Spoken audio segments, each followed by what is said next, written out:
Hello wongs and lovers, welcome back to my channel.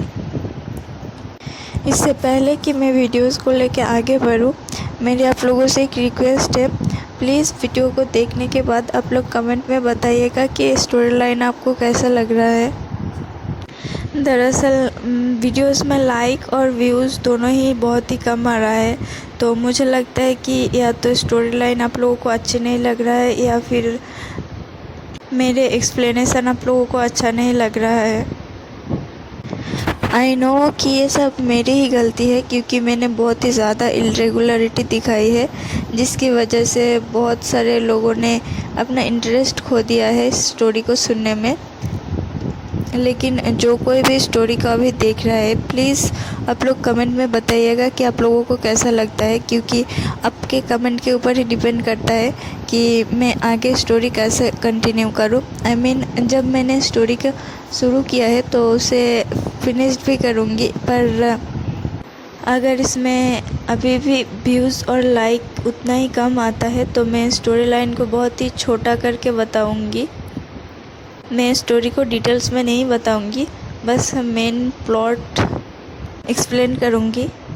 और मैंने इतनी ज़्यादा इरेगुलरिटी दिखाई है, इसलिए सॉरी तो मैं बहुत बार बोल चुकी हूँ, लेकिन इसके भरपाई करने के लिए मैंने कल भी 2 वीडियोस अपलोड किया था और आज भी कोशिश करूँगी कि 2 वीडियो अपलोड कर पाऊँ। दरअसल मुझे भी स्टोरी जल्द से जल्द ख़त्म करना है, तो मेरी आपसे यही रिक्वेस्ट है कि प्लीज़ कमेंट में बताइएगा कि स्टोरी आप लोगों को कैसा लगा। इससे मुझे थोड़ी बहुत मोटिवेशन भी मिल जाएगी और मैं आप लोगों के लिए स्टोरी शेयर कर रही हूँ।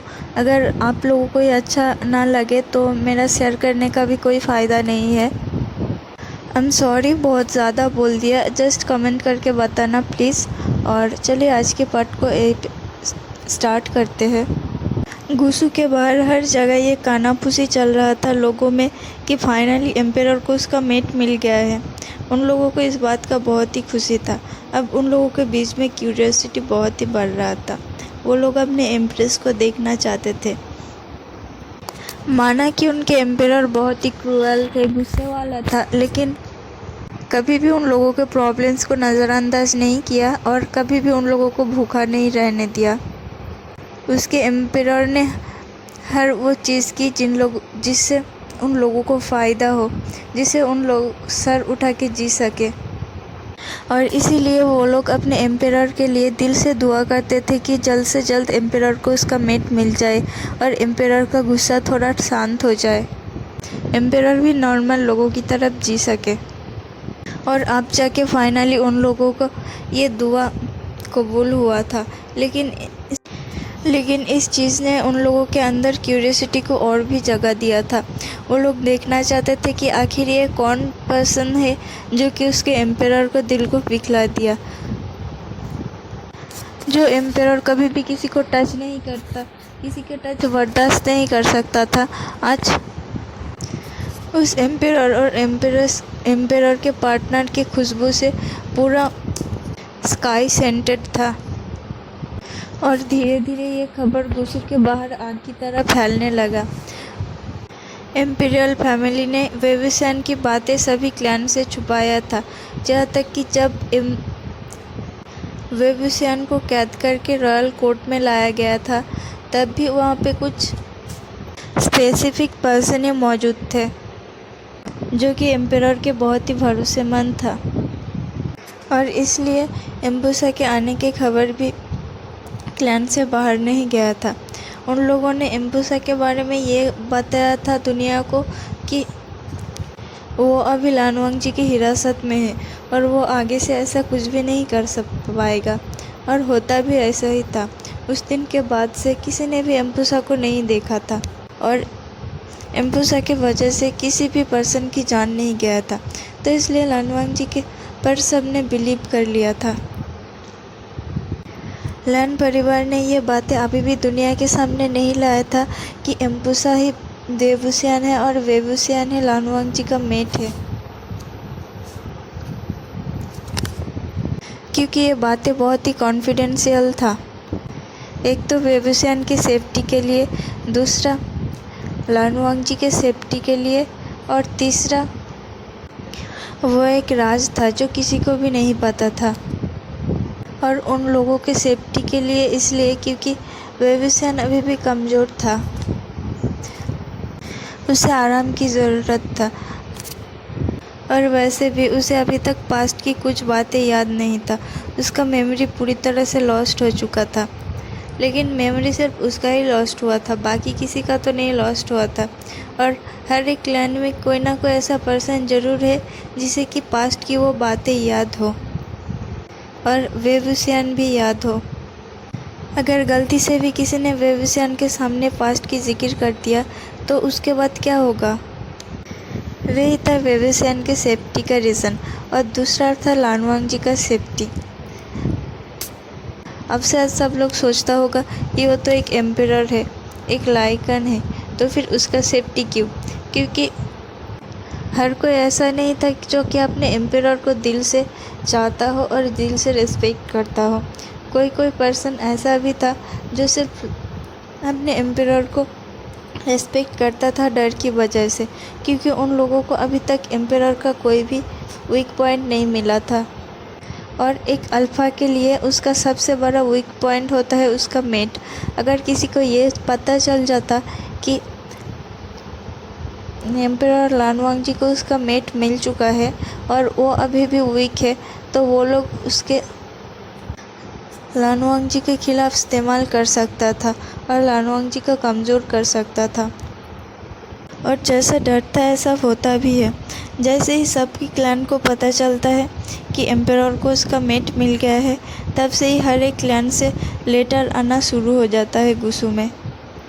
सब लोग अपने एम्प्रेस लानवांग जी के मेट को देखने के लिए गुसू आना चाहता था। और कोई कोई तो लेटर में ये भी लिखा था कि लानवांग जी को अपने मेट को दुनिया के सामने लाना चाहिए। लेकिन लैन सीचन और लैन चिरन ने सभी लेटर्स का स्ट्रिक्टली जवाब दिया कि अभी ये सब कुछ नहीं हो सकता, क्योंकि अभी एम्परर के ऑर्डर है, कोई भी गुसू में नहीं आ जा सकता। और कुछ महीनों के लिए क्लैन मीटिंग पूरी तरह से बंद हो गया था।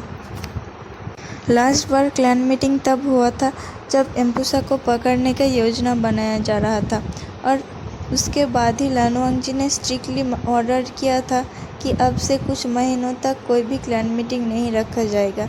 अगर किसी भी क्लैन को कुछ ज़रूरी या अर्जेंट काम हो तो वो लोग अपने दूत द्वारा क्लाउड रिसेस में खबर पहुंचा सकता था। और ऐसे ही अभी के लिए तो लानवांग जी ने अपने मेट को दुनिया के सामने लाने के लिए बिल्कुल भी मना कर दिया था। अब लानवांग जी और वेबुसियन बहुत ही ज़्यादा खुश था। लानवांग जी ने कैसे भी करके वेबुसियन को अपने क्लैन एम्पुसा जाने के लिए भी रोक लिया था।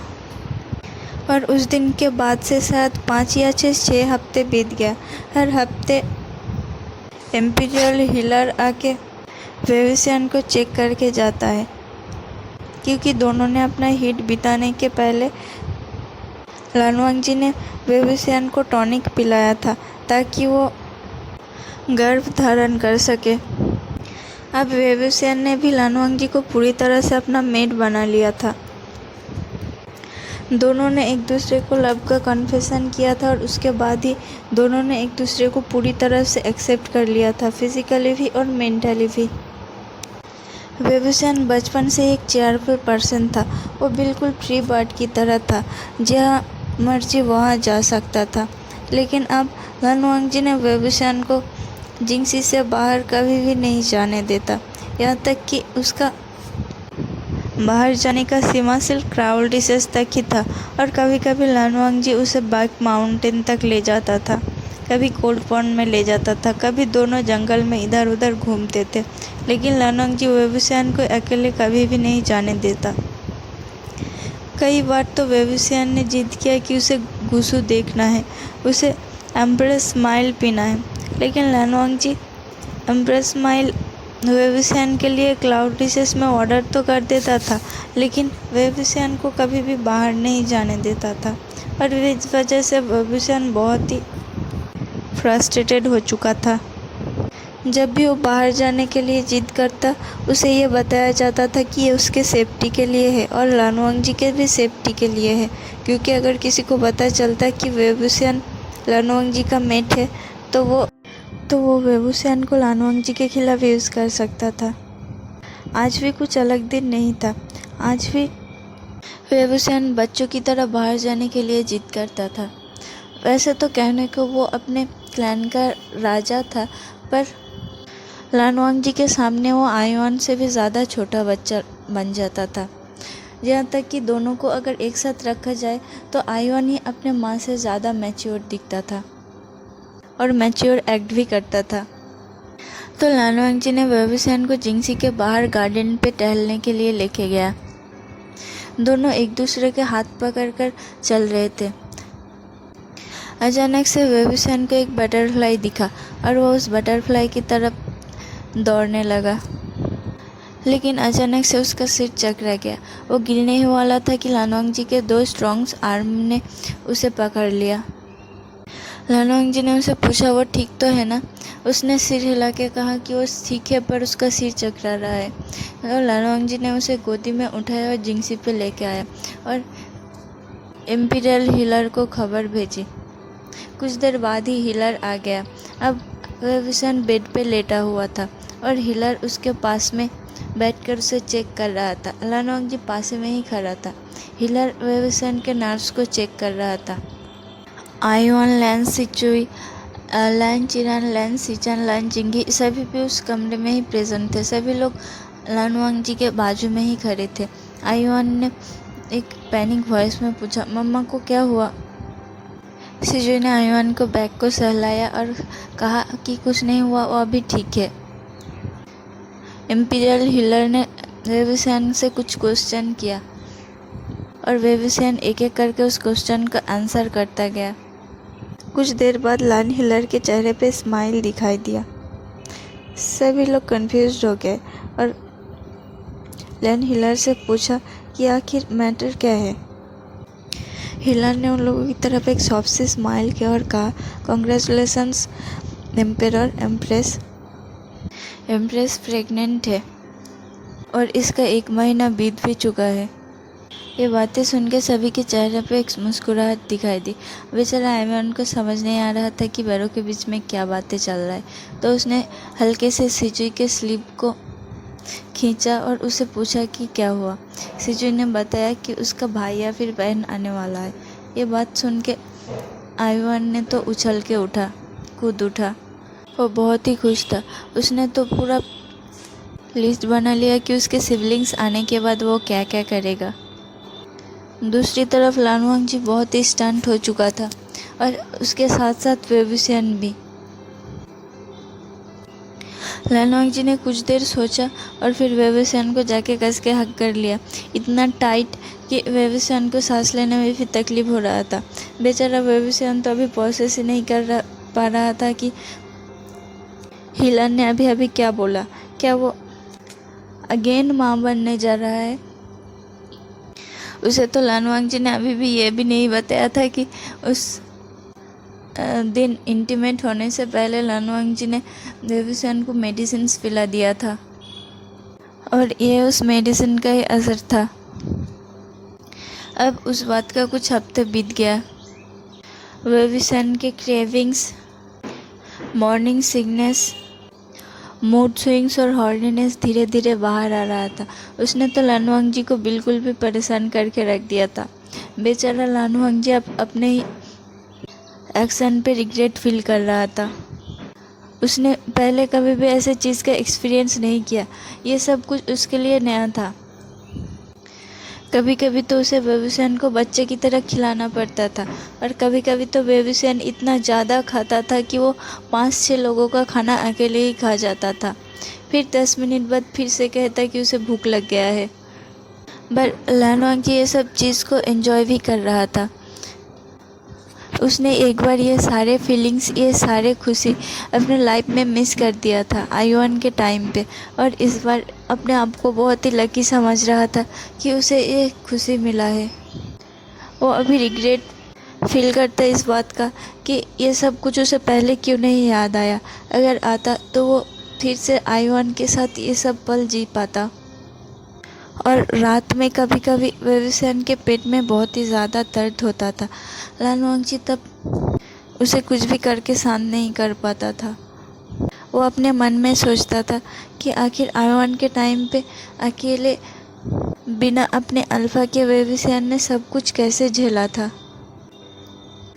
अब तो वेवसेन की हॉर्नीनेस दिन ब दिन और भी बढ़ता जा रहा था।